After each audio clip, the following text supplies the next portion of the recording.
Hello बच्चों, welcome to my YouTube channel. आज हम आपको पढ़ाने जा रहे हैं wave front and types of wave front. Wave optics में जो है बहुत इंपॉर्टेंट चीज़ है कि जब हम वेव थ्योरी समझेंगे, जब इसके डेरिवेशन समझेंगे, उसके पहले हमको वेव फ्रंट आना चाहिए। अगर वेव फ्रंट क्लियर नहीं है देन हमें आगे की थ्योरी भी क्लियर नहीं होगी। तो वेव फ्रंट क्या है बच्चों? कभी आपने देखा होगा कि जब हम किसी भी पॉन्ड में एक स्टोन फेंकते हैं तो क्या होता है कि उसकी जो वेव्स होती हैं वो चारों ओर वेव्स जो है वो निकलती रहती हैं और धीरे धीरे वो वेव्स आगे क्या होती है, ख़त्म हो जाती हैं। तो जो पहली वेव्स है उस स्टोन का जो है वो क्या हो गया, वो सोर्स हो गया, वहाँ से वो सोर्स से वेव निकल रही है और उसके बाद जो पहली वेव होती है वो अलोंग सर्किल होती है। एक सर्किल सर्किल सर्किल बनते चले जाते हैं। इट मीन्स वो वेव फ्रंट बन रहा है और वो आगे जाता जा रहा है। सिमिलरली हम वेव फ्रंट को डिफाइन कर सकते हैं कि the locus of all such points which are in the same phase are known as a wave front. Wave front जो है, wave front is defined as the continuous locus of all such particles which are in the same phase. तो बच्चों आपको ध्यान रखना है क्या है इसमें कि द लोकस, कॉन्टिन्यूअस लोकस क्योंकि लगातार वो बढ़ता जा रहा है, continuous locus of all such points where vibrations are in the same phase. सारे जो पार्टिकल्स होंगे वो क्या होंगे, वो सेम फेज में अगर वाइब्रेट कर रहे हैं, that continuous locus of that particles is known as a wave front. Actually हम इसको ड्रॉ कर रहे हैं तो बहुत सारे टाइप्स के ड्रॉ होते हैं, बहुत सारे 3 टाइप्स के होते हैं wave front. So there are 3 types of wave fronts. First one is spherical wave front, second is cylindrical wave front, and last one is plane wave front. कौन सा वेव फ्रंट कहाँ पे कैसा बन रहा होगा वो डिपेंड करता है कि उसका सोर्स कैसा है और उसकी डिस्टेंस कैसी है।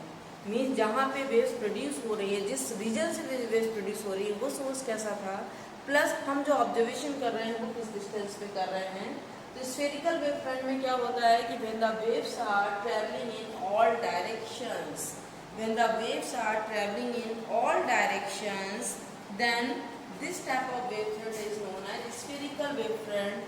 जो हमने अभी आपको एग्जाम्पल्स दिया था पॉन्ड्स का कि तालाब में अगर हम पत्थर मारे या कहीं भी पानी में अगर हम पत्थर फेंकते, कोई भी चीज़ फेंकोगे आप, तो जितना उसका एरिया होगा उसके अकॉर्डिंग सर्कुलर वेव्स जो हैं वो मूव करके आगे जाती हैं और कुछ टाइम के बाद ये फिनिश हो जाती हैं। तो when wave travelling in all direction, अगर ऑल डायरेक्शन में जा रही है, फिगर देखिए यहाँ पे ये सोर्स हो गया बच्चों, सोर्स से वेव्स जो है वो ऑल डायरेक्शंस में जा रही हैं। तो वेव फ्रंट क्या हुआ, फर्स्ट वेव फ्रंट हमारा ये हो गया, the continuous locus of all such particles which are vibrating in the same phase. यहाँ पे जितने भी होंगे वो सब सेम फेज पे जा रहे हैं। ये सेकेंडरी वेव फ्रंट हो गया। नेक्स्ट वेव फ्रंट हो गया। These are known as a spherical wave front. Plus यहाँ पे देखिए इस फिगर में हमने यहाँ पे रे बनाई है। रे क्या है बच्चों? जो रे है उसको हम ज्योमेट्रिकल कॉन्सेप्ट पढ़ने के लिए समझते हो। और यहाँ पे जो रे की डेफिनेशन होती है, an arrow which is perpendicular to the wave front. An arrow represented perpendicular to the wave front and its direction is always away from the source. कभी भी ये सोर्स के अंदर आगे साइड पे नहीं होगा, हमेशा सोर्स से बाहर की ओर होगा। कितनी भी रेज आप यहाँ पे बना सकते हैं वो सारी क्या होंगी, perpendicular to the wave front होंगी। तो रे क्या हो गया, an arrow drawn perpendicular to the wave front in the outward direction, और हम कह सकते हैं in the direction of the wave is known as ray. Second जो होता है cylindrical wave front. Cylindrical wave front कब होगा बच्चों? देखिए सिलेंड्रिकल वेव फ्रंट अगर सिलेंडर के शेप में बन रहा है तो सिलेंड्रिकल वेव फ्रंट है। when the source of light is in linear shape, अगर सोर्स ऑफ लाइट में जिससे वेव्स प्रोड्यूस हो रही हैं, हम ये लाइट पढ़ रहे हैं जिसकी लाइट के लिए बोला है, when source is in linear shape मतलब क्या हुआ कि पतली, जैसे ब्लेड्स होता है आपका, ब्लेड मीन्स बहुत पतली जो है होल हमने कर रखा है रेक्टेंगल शेप में, दैट इज रेक्टेंगुलर स्लिट जो है बहुत चौड़ी नहीं होगी। वो स्लिट क्या होगी, रेक्टेंगल शेप में होगी बट उसकी विड्थ बहुत कम है। वैसा अगर सोर्स है, ये जो हमारे पास एरिया हमने क्या ये स्लिट है हमारी, यहाँ से लाइट पास हो रही है, तो सोर्स कैसा बनेगा, सिलेंड्रिकल वेव फ्रंट बनेगा। और रे, जब भी हम वेव फ्रंट की बात करेंगे तो उसमें रे जरूर होंगी। यहाँ पे अपर सरफेस और लोअर सरफेस पे रेज हैं, वो इसके एरिया की क्या है, परपेंडिकुलर लाइन्स हैं। तो परपेंडिकुलर लाइन्स ऐसे ऐसे होंगी, उनको हम क्या बोलते हैं, रे बोलते हैं। ठीक, नेक्स्ट है प्लेन वेव फ्रंट। ये कब होगा, when source is is at large distance, अगर हमारे पास जो सोर्स था और जो ऑब्जर्वेशन है वो बहुत दोनों के बीच के गैप है बहुत लार्ज डिस्टेंस पे है, देन प्लेन वेव फ्रंट जो है वो that is always plane wave front. और प्लेन वेव फ्रंट को हम ऐसे रिप्रेजेंट करेंगे, ये तुम्हारे पास आपके पास उसमें क्या है, ये रेज है, ये परपेंडिकुलर रेज होंगी। तो ये रेज जो है ये वेव फ्रंट है, ये क्या है, ये वेव फ्रंट है। ये जो दिखाए हमने शो किए हैं ये सारे क्या हैं, दैट इज वेव फ्रंट। और कैसे वेव फ्रंट है, वो प्लेन वेव फ्रंट है। और ये जो रे दिखा रहे हैं ये रे क्या है, ये सारी रे हैं which are perpendicular to the wave front. तो बच्चों इतना समझ में आ गया होगा आपको कि जो वेव फ्रंट है वो क्या है, वो continuous locus of all such particles हैं। Continuous locus of all such particles हैं। और कॉन्टिन्यूअस लोकस के बाद जो है उसमें क्या है, टाइप्स ऑफ वेव फ्रंट कितने हो गए, तो टाइप्स ऑफ वेव फ्रंट जो है वो 3 टाइप्स के हो गए, spherical wave front, cylindrical wave front and plane wave front हो गया। उसमें हमने तीनों के शेप समझ लिया, कब होगा सिलेंड्रिकल, कब होगा स्फेरिकल, कब प्लेन वेव फ्रंट होगा। रेज बताया मैंने आपको कि रेज जब भी होगा वेव फ्रंट में हमेशा रेज आएंगी, और वो जो रेज होंगी वो perpendicular to the wave front होंगी, दूसरा आउटवर्ड डायरेक्शन होंगी। और दूसरी चीज़ है हमारे पास कि the time taken for light to travel from one wave front to another is the same along any ray. ये जो मेन पॉइंट है आप ध्यान रखिएगा, the time taken for light to travel from one wave front to another is the same along any ray. मतलब क्या हुआ, मतलब ये हुआ कि इस वेव फ्रंट से जो ये वेव फ्रंट जा रही है तो इसमें जो रे होगी हर रे का जो टाइम इंटरवल होगा वो सेम होगा। तो एक वेव फ्रंट से दूसरी वेव फ्रंट पे जब भी वेव्स जाती हैं, जब भी लाइट जाती है तो उनका जो टाइम है वो सभी का सेम होता है। ठीक है, अब बच्चों जो है हमने ये थ्योरी आपको पढ़ाई, वेव फ्रंट बताया, और हमने इसके अपने पहले की वीडियोज़ में आपको कुछ थ्योरीज बताई थी कि थ्योरीज कौन कौन सी हम यूज़ करते हैं नेचर ऑफ लाइट समझने में, जिसमें हाइगेंस थ्योरी जो है वो इम्पॉर्टेंट थ्योरी है, यंग्स थ्योरी भी इम्पॉर्टेंट है। तो हाइगेंस ने जो क्या कहा था, हाइगेंस ने बोला था कि जो लाइट है that travels in A longitudinal wave, और उन्होंने उसमें रिफ्लेक्ट उसको जो प्रूव किया था लाइट को, वो एज ए लॉन्गिट्यूडनल वेव बताया था। लाइट जो है दैट इज लॉन्गिट्यूडनल वेव, और लॉन्गिट्यूडनल वेव के बाद जो है उसमें रिफ्लेक्शन और रिफ्रैक्शन उन्होंने प्रूव किया था। लेकिन जब रिफ्लेक्शन प्रूव किया तो वो भी हमने किसके अकॉर्डिंग यूज़ किया था, वेव थ्योरी के अकॉर्डिंग किया था। और वेव थ्योरी में हम वेव फ्रंट यूज़ करते हैं, कोई भी wave theory without wave front नहीं होगी। अब हम जब हाइगेंस थ्योरी की बात करते हैं तो 3 पॉइंट्स मेन हैं।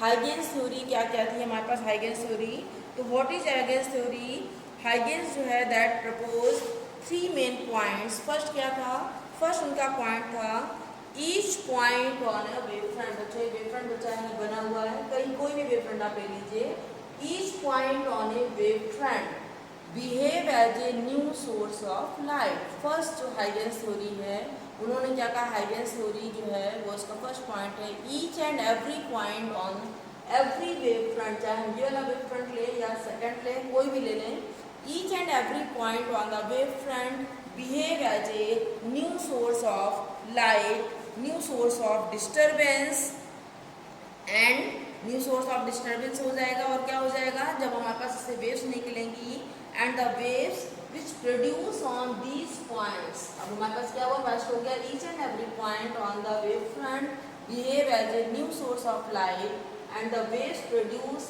From these points are known as a secondary waves और सेकेंडरी वेवलेट्स।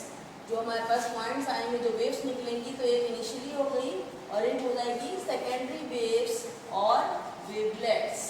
तो हम दोनों चीज बोल सकते हो। तो फर्स्ट पॉइंट आपको ध्यान रखना है, each and every point on the wave front behave as a new source of light, new source of disturbance, and the waves which produce from these points are known as a secondary waves और secondary wavelets. Okay, next point जो है इसका, these secondary waves spread out in all direction with the speed of light in the given medium.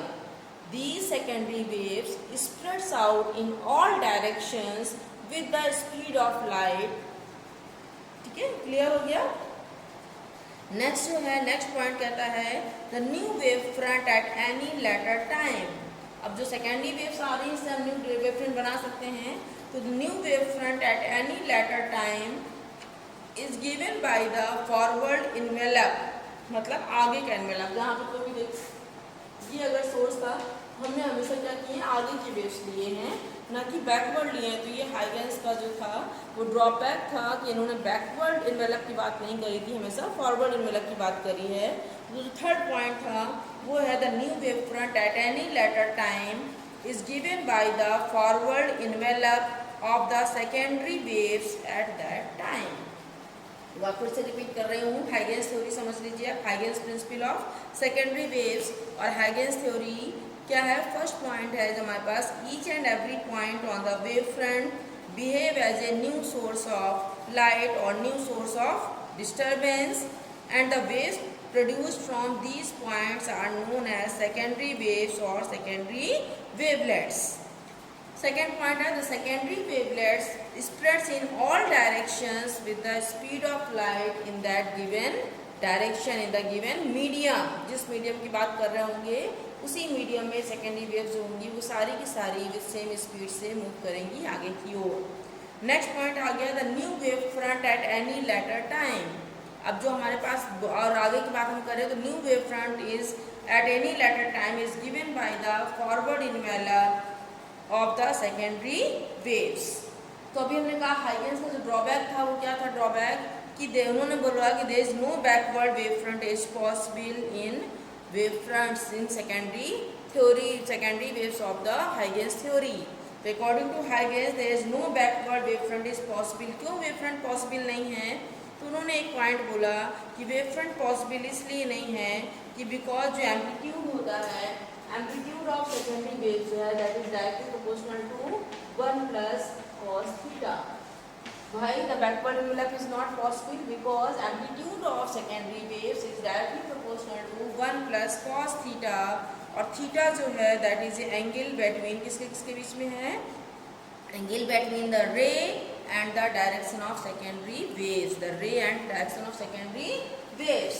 तो रे ये हो गई हमारे पास आगे की ओर जा रही, सेकेंडरी वेव्स हमारे पास जो आगे जा रही है इनकी बीच का डायरेक्शन एंगल है। तो उन्होंने कहा जो बैकवर्ड इन्वेलप है, जो बैकवर्ड वेव फ्रंट की बात करेंगे उसमें थीटा इज इक्वल टू क्या होता है, 180 डिग्री होता है। और 180 डिग्री जो है उसके लिए cos 180 की वैल्यू क्या होती है बच्चों, -1 होती है। एम्पलीट्यूड 0 हो गया, इट मीन्स बैकवर्ड इन्वेलप भी पॉसिबल नहीं है। फॉरवर्ड इन्वेलप के लिए थीटा की वैल्यू जो है वो 0 होती है, और थीटा इज इक्वल टू जब 0 होगा तो एम्पलीट्यूड यहाँ पे क्या हो जाएगा, 2 हो जाएगा। तो क्वेश्चन आता है शॉर्ट क्वेश्चन कि why backward wave front is not possible. हम यहाँ पे बोलेंगे according to Huygens theory amplitude of secondary waves is proportional to, directly proportional to 1 plus cos theta, where theta is angle between ray and the propagation of secondary waves. For backward envelope theta is 180 degree and cos 180 की value -1 हो गई, then amplitude 0 हो गया। तो कोई भी wave जो है वो पॉसिबल नहीं होगी, कहाँ के लिए, बैकवर्ड इन्वेलप के लिए। ओके बच्चों, थैंक यू बच्चों। इसके आगे के जो है टॉपिक्स हम अपने नेक्स्ट वीडियो में पढ़ाएंगे। Thank you for watching my channel.